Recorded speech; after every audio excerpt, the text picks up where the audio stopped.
एकनाथ शिंदे म्हणाले होते राहुल गांधी यांनी शिवाजी पार्कवरती सभा घेणं आणि शिवसेना ज्याला शिवतीर्थ मानते त्या शिवतीर्थावर राहुल गांधींच्या सभेला उद्धव ठाकरेंनी उपस्थित राहणं हा काळा दिवस आहे आणि त्यावरतीच काँग्रेस प्रदेशाध्यक्ष नाना पटोले यांनी प्रतिक्रिया दिली। ही थेट दृश्य आपण बघतोय। बाळासाहेब ठाकरे यांच्या स्मृतीस्थळाला अभिवादन केलेलं आहे राहुल गांधी यांनी। त्यांच्यासोबत उद्धव ठाकरे देखील आहेत, मागे प्रियंका गांधी, आदित्य ठाकरे, नाना पटोले आहेत।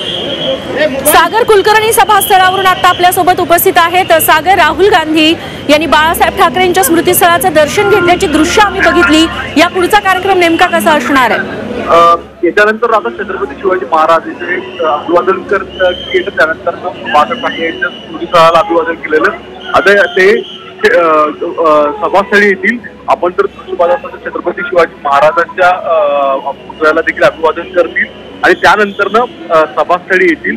सभेच्या इथे प्रमुख नेत्यांची, इतरांचे प्रत्येक पक्षातले जे प्रमुख नेते आहेत त्यांची भाषणं होतील आणि राहुल गांधी यांच्या या संपूर्ण म्हणजे सुरुवातीपासून ते समारोप मुंबईमध्ये आहे त्याचा पूर्ण आढावा घेतला जाईल आणि राजकीय आता लोकसभेचं तिकीट इंडिया अलायन्सचं मुंबईच्या शिवाजी पार्क मधून वाजलं जाईल आणि देशाच्या लोकसभेच्या दृष्टिकोनातून सर्व राजकीय प्रमुख नेत्यांची भाषणं देखील होतील।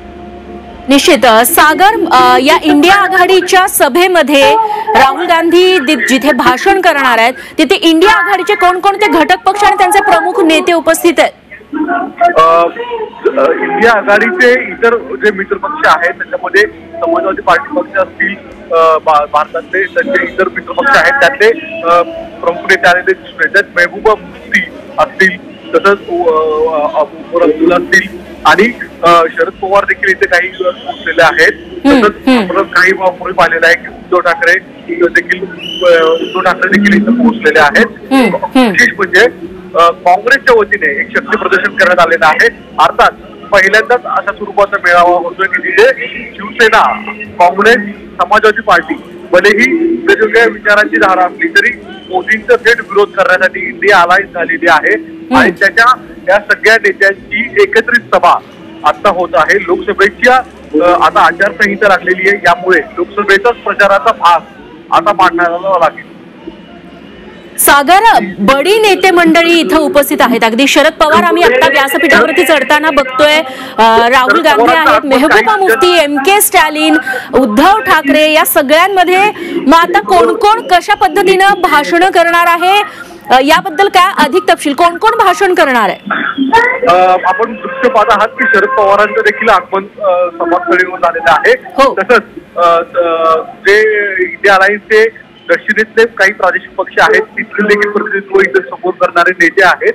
प्रामुख्याने पक्षातल्या इंडिया अलायन्स मधील जे प्रादेशिक पक्षाचे नेतृत्व करणारे नेते आहेत त्यांची पहिल्यांदा भाषणं होतील आणि सभेचा समारोपाच्या दृष्टिकोनातून शरद पवार यांचं भाषण होईल आणि त्याच्यानंतर सर्वात मोठं भाषण जे असेल ते राहुल गांधींचं असेल। आता एक जो प्रोटोकॉल आहे, भलेही शरद पवार हे सर्वात सिनियर लीडर इंडिया अलायन्सचे आहेत पण तरी देखील भाषण करत असताना मात्र राहुल गांधी यांच्या भाषण समारोपी ही सभा संपेल असं सांगण्यात आलेलं आहे। तरी आता आपण जर दृश्य पाहत असाल तर काँग्रेसचे तर राज्यातले देश पातळीवरचे सगळे नेते आलेलेच आहेत, पण त्याचवेळी CPI, महबूबा मुफ्ती, शरद पवार यांच्या पक्षांचे वेगवेगळे प्रमुख नेते इथे आता दिसत आहेत। निश्चित सागर, त्यासोबतच प्रियंका गांधी राहुल गांधींसोबत दिसत आहेत।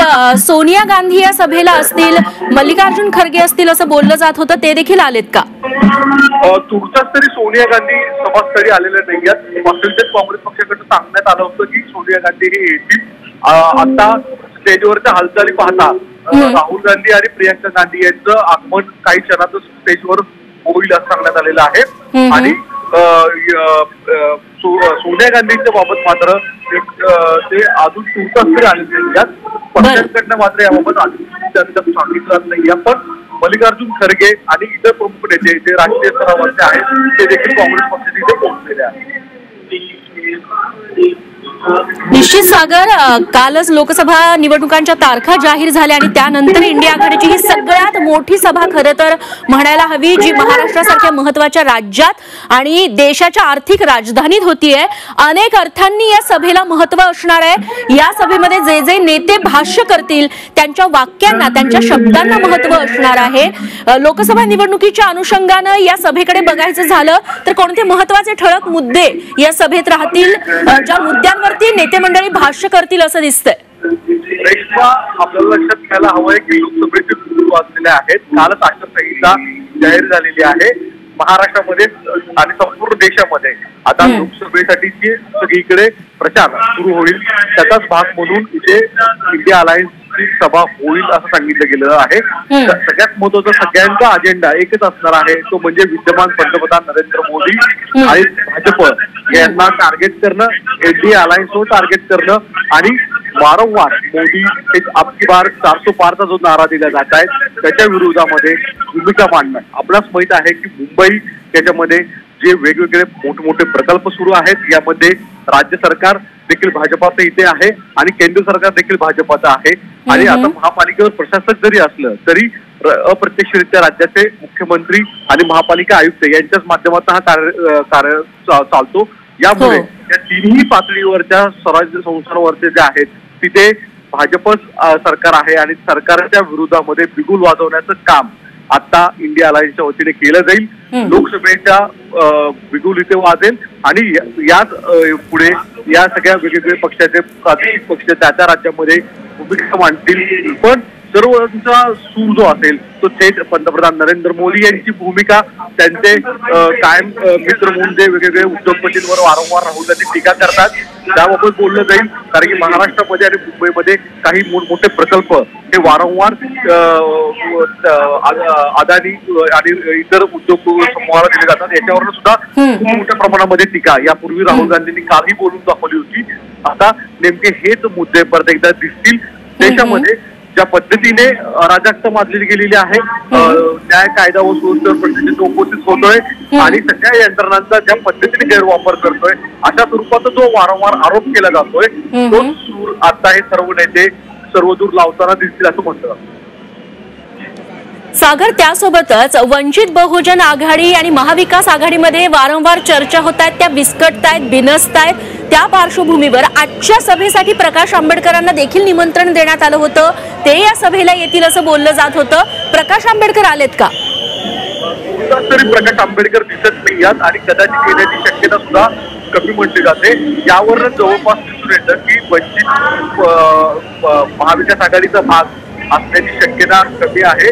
रात्री देखील महाविकास आघाडीतल्या प्रमुख नेत्यांचे दिल्लीतल्या काँग्रेसचे नेते आणि शरद पवार यांची बैठक सुरू झाली. त्यावेळेस देखील अशा स्वरूपाचा सुरू होता. पक्षाचेच पहिल्यांदा प्रकाश आंबेडकर या बैठकीला निमंत्रित होते, आजच्या सभेला निमंत्रित होते आणि प्रकाश आंबेडकर येतील असं सांगण्यात आलं होतं. पण तुर्तास तरी प्रकाश आंबेडकर हे या सभास्थळी आलेले नाही आहेत आणि येण्याची शक्यता सुद्धा कमी असल्याचं म्हटलं जातं. यामुळे वंचितची नेता हा महाविकास आघाडीच्या शिवाय किंवा इंडिया अलायन्स शिवाय वेगळा फलकणार असं दिसून येतं. राजकीय घडामोडी पुढच्या काही 24 तासात 48 तास भारतात अजूनही घडामोडी घडतील असं म्हटलं जात आहे. आणि राजकीय पक्ष नेमके वारंवार ते दावे केले जात होते इंडिया अलायन्स कडून किंवा महाविकास आघाडीच्या नेत्यांकडे की आम्ही सगळे एकत्र येऊ. पण हे चित्र आता जवळपास स्पष्ट होताना दिसेल. आज जर प्रकाश आंबेडकर इथे येत नसतील तर प्रकाश आंबेडकर स्वतःची एक राजकीय सूर वेगळी मांडतायत काय हे पाहणं आवश्यक राहणार आहे. निश्चित सागर, तेव्हा वंचित बहुजन आघाडी, महाविकास आघाडी आणि इंडिया आघाडीचा भाग नसणार हे वारंवार दिसत होतच. मात्र आज कुठेतरी त्याच्यावरती शिक्कामोर्तब झालंय असंच म्हणायला हवं. कारण इंडिया आघाडीची इतकी मोठी सभा महाराष्ट्रात होत असताना, त्यांना चर्चा बैठकांना बोलावलेलं असताना, सभेला बोलावलेलं असताना जर प्रकाश आंबेडकर गैरहजर राहत असतील त्याचा सरळ सरळ अर्थ असा निघतोय, जनतेमध्ये असा जातोय की वंचित बहुजन आघाडीला महाविकास आघाडीचा भाग व्हायचं नाहीये.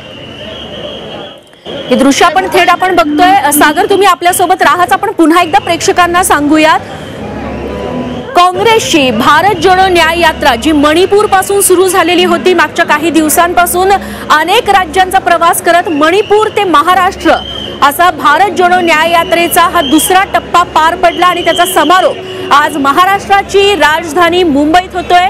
मुंबईतलं सगळ्यात महत्त्वाचं स्थान, राजकीय स्थान, ज्याला शिवाजी पार्क आणि शिवसेना शिवतीर्थ म्हणते, त्या शिवाजी पार्कवरती राहुल गांधींची सभा होतीये आणि या सभेनिमित्त इंडिया आघाडीचे सगळे महत्त्वाचे नेते आणि महत्त्वाचे पक्ष, त्याचे नेते सभास्थळी उपस्थित आहेत। खरं तर महाराष्ट्राच्या राजकारणात पहिल्यांदा असं चित्र बघायला मिळालेलं असेल की मेहबूबा मुफ्ती, MK स्टॅलिन आणि इतर जे इंडिया आघाडीचे घटक पक्ष हे शिवाजी पार्क वरती सभेनिमित्त आलेले असतील आणि यातले बरेच जण शिवाजी पार्क वरती इतिहासात पहिल्यांदाच बोलणार असतील।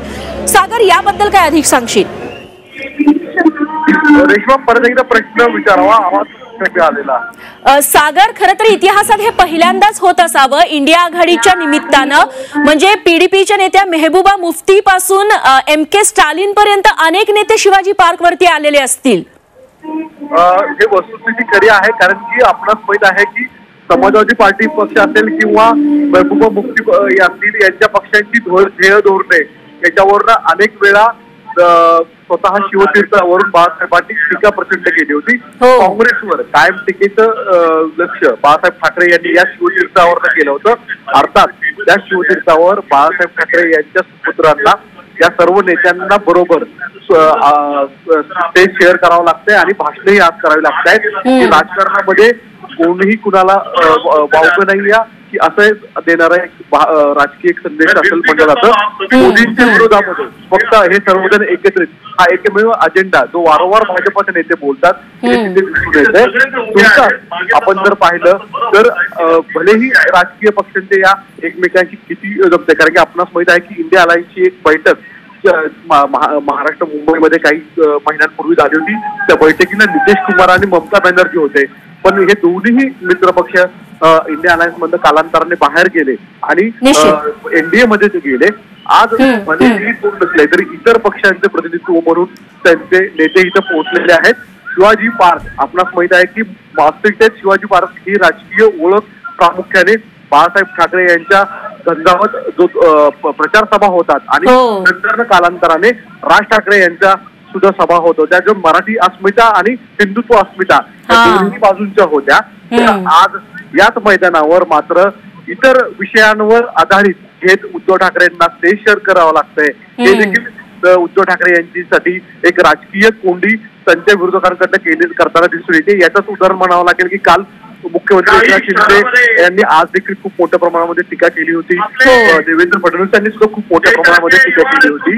अशा सगळ्या परिस्थितीमध्ये उद्धव ठाकरे यांना मार्ग काढत जावा लागतोय, पण लोकसभेसाठी मात्र सगळे विचार बाजूला ठेवत मोदींचा फक्त विरोध या भूमिकेवर हे सर्व पक्ष एकत्रित आल्याचं दिसून येतं। नक्कीच सागर, तुमच्याकडून वेळोवेळी ताजी माहिती जाणून घेत राहू। तुर्तास धन्यवाद तुम्ही दिलेल्या या तपशिलांबद्दल।